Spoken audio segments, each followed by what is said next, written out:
नमस्कार, आप देख रहे हैं 24 घंटा लाइव। मैं रवि कुमार सिंह और इस वक्त हम लोग मौजूद है ब्रह्म स्थान टीटागढ़, जहां पर हमने दिखाया था आपको लगातार यहां पर 5 दिनों से महायज्ञ का कार्यक्रम हो रहा था। और साथ ही साथ हम आपको बता दें, परम पूजनीय श्री सतगुरु महाराज जी यहां पर उपस्थित हुए थे और उनके निगरानी में, उनके नेतृत्व में हजारों हजार की संख्या में माताएं, बहनें और बच्चों को यहाँ से वस्त्र वितरण किया। और साथ ही साथ हम आपको बता दें, ब्लैंकेट का भी वितरण किया गया। और आज 5 दिनों का ये समापन हम सीधे सीधे दिखाएंगे। अभी लास्ट दिन चल रहा है और इस अंतिम दिन में भी आप देख पा रहे हैं यहाँ पर हवन का जो कार्यक्रम है महायज्ञ का, वो समापन की तरफ बढ़ता हुआ। तो इस बीच हम आपको मिलाने वाले हैं जो लोग कोविड-19 के दौरान में अपने घर पे होंगे, जो महायज्ञ में नहीं आ पाए होंगे, उनको आपको हम सीधे सीधे आशीर्वाद बाबा का दिलाएंगे और सीधे सीधे उनसे हम बात करने की कोशिश करेंगे कि आखिर मातेश्वरी परिवार के द्वारा क्या क्या ऐसा कार्य किया गया कोविड-19 के दौरान में, और जो शिलान्यास किया गया है हमारे पानपुर इलाके में,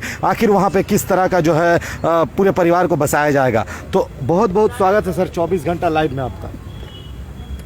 हाँ बोलिए। ठीक, सर, कोविड-19 के दौरान में मातेश्वरी परिवार के द्वारा और आप लोगों के द्वारा क्या क्या ऐसा कार्य किया गया जो लोगों को दरकार थी उस वक्त? देखिए, जिस समय कोविड-19 विदेश से लेकर अपने देश तक फैलना शुरू हुआ, लोगों में एक भयावह स्थिति पैदा हो गई। लोग एक दूसरे से भय करने लगे। यहाँ तक कि सरकारी जो भी कार्य प्रणाली थी अपने ज़ोर शोर पर कार्य कर रही थी। ऐसे हालात में मातेश्वरी परिवार संपूर्ण भारत में जहाँ जहाँ इसकी शाखाएं हैं, सभी लोग यह परवाह नहीं किया कि मुझे कोविड-19 होगा, क्योंकि सच है हमें बीमारी से घृणा करना है, न कि बीमार व्यक्ति से। ऐसे हालात में हम धन्यवाद देंगे अपने संस्था के पदाधिकारियों को, अपने आचार्य गणों को, जो जन जन के पास पहुंच करके उनके ज़रूरत के सामानों को दिया। जैसे उनका भोजन हुआ, दवा हुआ, कपड़ा हुआ, हर जगह रोक करके उनका सारी व्यवस्थाएं देखना, मास्क, सैनिटाइजर वगैरह जो भी व्यवस्था हो सकी, सैनिटाइजर हुआ या मास्क हुआ, उनके जाने के लिए व्यवस्था नहीं है तो उसकी व्यवस्था किया गया। तो इस प्रकार से संपूर्ण भारत में को कौन कहे, मातेश्वरी परिवार विदेश में भी है, वहाँ के लोग भी इस कार्य को किए। और ऐसा मानव सेवा ही ईश्वर सेवा है, यह देख करके हम बहुत प्रसन्नचित हैं। और हम चाहेंगे जो भी इस लाइव को देख रहे हैं वह मूर्ति पूजें, ठीक है, लेकिन मूर्ति में भगवान नहीं है भी, लेकिन मनुष्य में तो भगवान अवश्य है, क्योंकि उसको ईश्वर ने स्वयं बनाया है। तो प्रायः सभी लोगों का धर्म और फर्ज होता है। और मैं चाहूँगा कि सभी इसी प्रकार से आगे बढ़ें और जन जन के दुखों को दूर करें, ताकि इस धरा पर अमन और चैन जो है कायम रहे। तो आपने सुना, परम पूजनीय श्री सतगुरु महाराज जी ने बताया कि इंसान से ज़्यादा जागता हुआ भगवान कोई नहीं है इस धरती पर। यानी कि मूर्तियों पे श्रद्धा तो है, लेकिन इंसान से बड़ा भगवान कोई नहीं है। और हम दूसरे सवाल में जाएंगे कि सर के द्वारा एक बात जानना चाहेंगे कि मातेश्वरी परिवार के द्वारा एक जो है कि पानपुर इलाके में कई लोगों को वहाँ पर रैन बसेरा दिया जाएगा, किस तरह से क्या कार्य चल रहा है, इसके बारे में भी पूरी जानकारी हम आपको दे दें। सीधे सीधे हम बात करना चाहेंगे। सर, क्या बोलेंगे? हाँ, उसमें ऐसा है कि आपको तो पहले धन्यवाद है कि इस वाणी को उस लोगों के पास तक पहुंचा रहे हैं जो कोई नहीं पहुंचा पा रहा है। और जो आपका मीडिया कार्य कर रही है उसको सच्चे हृदय से धन्यवाद है। ऐसा स्वच्छंद, स्पष्ट, न्यायपूर्ण, सही बात प्रकट करने वाली मीडिया है तो आपका है। और रही बात जो वहाँ पर बताया, जो आपने पूछे कि वहाँ पर कैसा क्या हो रहा है, तो देखिए वहाँ पर एक अंतर्राष्ट्रीय स्तर का महाशक्तिपीठ की स्थापना होगी, जिसका मेन लक्ष्य होगा कि जैसे जो बुजुर्ग आज माँ बाप के रूप में तो उनका पालन किए बच्चे का, लेकिन जब बच्चा बड़ा हुआ तो तिरस्कार करके बच्चे उनको निकालने लगे। और जब बच्चे निकालने लगे तो ऐसे हालात में उनको कोई कहीं जगह न मिले तो वहाँ पर उन्हें मिलेगा। एक बात आपको बता दें कि जो संस्था व्यवस्था करेगी, जैसे अन्य लोग जो वृद्धाश्रम खोलते हैं तो उसका शुल्क लेते हैं, या बड़े लोग पैसा जमा कर देते हैं बैंक में संस्था के नाम से, फिर उनसे रिटायरमेंट होने के बाद उसी पैसे को देकर वहाँ रहते हैं। लेकिन यह ऐसा नहीं है। इसमें ऐसा होगा कि संस्था उनके भोजन का, वस्त्र का, दवा का, शरीर छूटने के बाद उनके अंतिम क्रियाकर्म जो होता है उनके मजहब के हिसाब से, हिंदू है तो हिंदू के हिसाब से, इस्लाम है तो इस्लाम के हिसाब से, सिख है तो सिख के हिसाब से, वैसी व्यवस्था की जाएगी। वह जगह उन लोगों के लिए होगी जो अपने से निकले हैं, उनके लिए नहीं, जो निकाल दिए गए हैं उन लोगों के लिए है। एक तो वृद्धाश्रम का है, दूसरा योजना है वहाँ अनाथ का।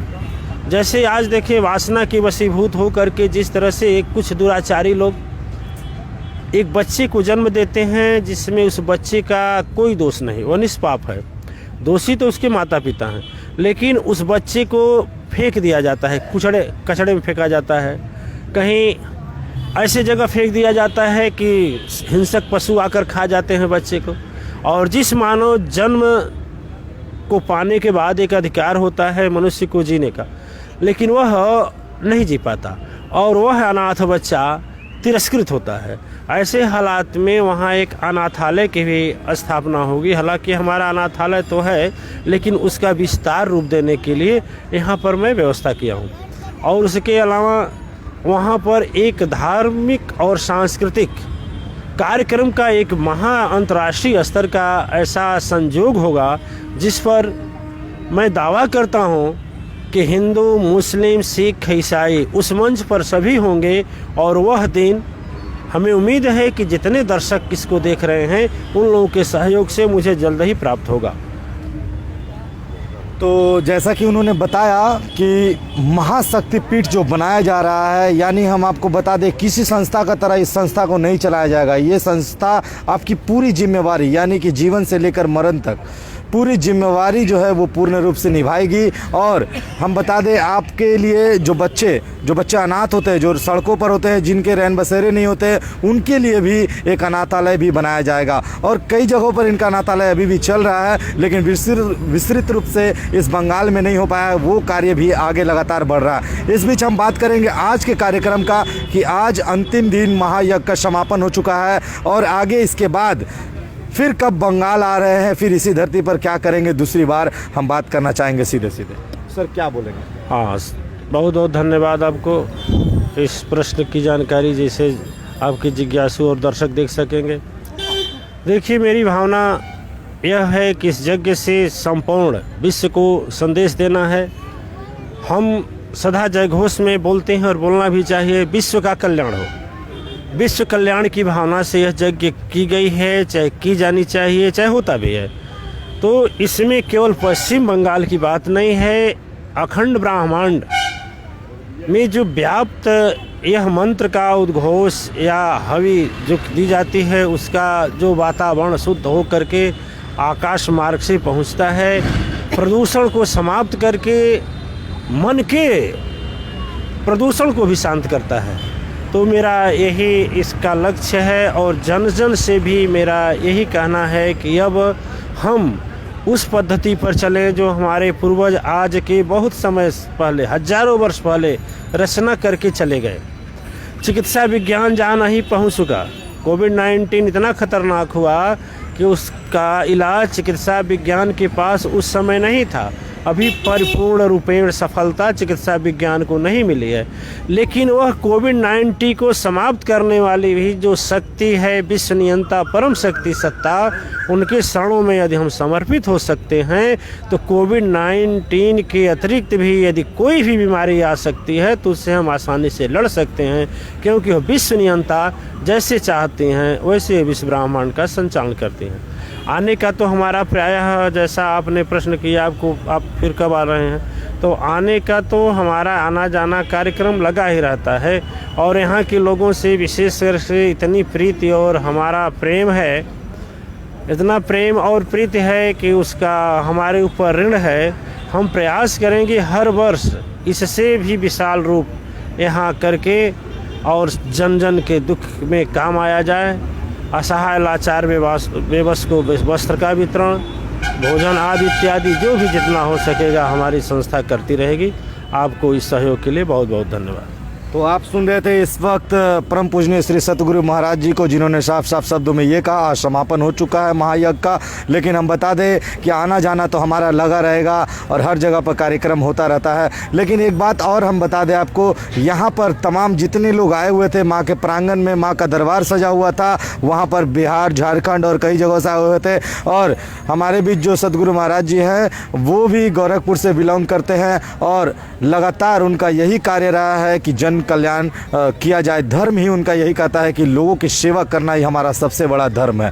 कैमरामैन एमडी हुसैन के साथ मैं रवि कुमार सिंह। 24 घंटा लाइव देखते रहे और बने रहे हमारे साथ। टीटागढ़ हो गया।